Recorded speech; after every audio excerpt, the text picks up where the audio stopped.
Assalamualaikum warahmatullahi wabarakatuh. Perkenalkan, nama saya Tiffany Sumadi dari Program Studi Pendidikan Guru Sekolah Dasar dengan nomor induk mahasiswa 2410040013.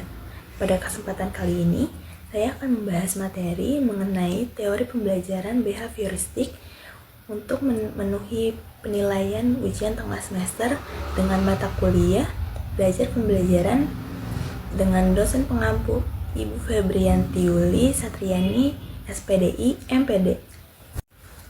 Belajar merupakan suatu proses perubahan terhadap tingkah laku, keterampilan, ilmu pengetahuan yang tadinya tidak tahu menjadi tahu, yang tadinya tidak baik menjadi lebih baik. Kalau teori belajar itu apa ya? Teori belajar merupakan kumpulan konsep dan prinsip yang digunakan untuk memperoleh ilmu pengetahuan, keterampilan, dan sikap melalui proses belajar. Lalu, kalau teori belajar behavioristik itu apa? Teori belajar behavioristik itu adalah teori yang mengedepankan perubahan sikap perilaku dari peserta didik melalui proses pembelajaran. Adapun ciri-ciri dari teori pembelajaran behavioristik, yang pertama, mengutamakan pengaruh lingkungan. Contohnya seperti guru yang membiasakan peserta didik untuk mengucapkan terima kasih apabila mendapatkan bantuan ataupun hadiah.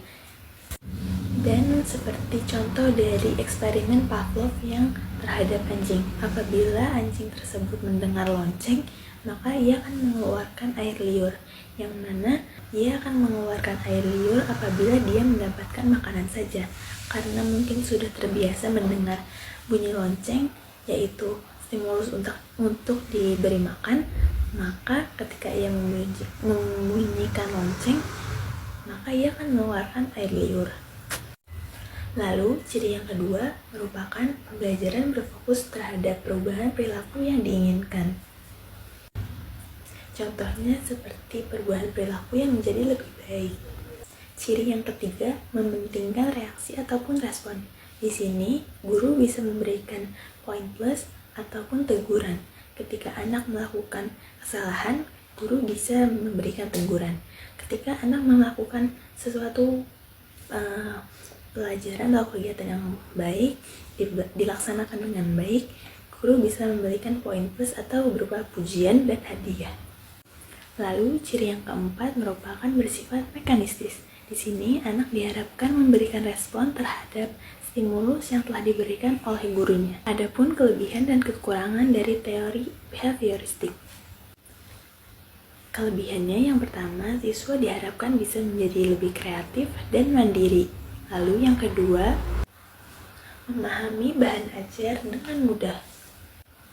Lalu yang ketiga, mengutamakan pengembangan pengetahuan yang dimiliki oleh setiap individu.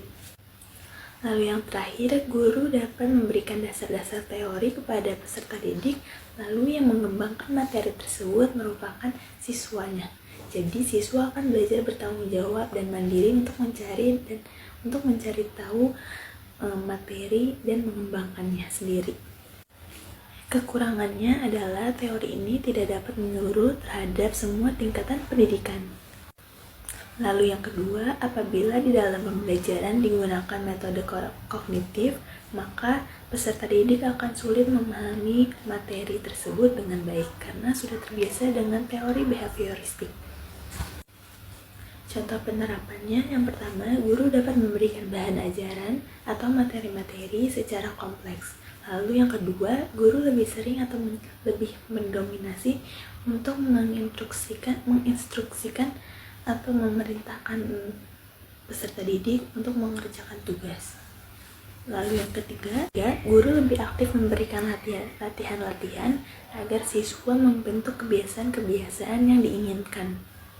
Lalu yang terakhir, guru memberikan evaluasi terhadap perilaku-perilaku yang terlihat oleh peserta didik. Kesimpulan dari teori behavioristik adalah bahwa belajar merupakan terjadinya perubahan sikap yang terjadi antara interaksi stimulus maupun respon.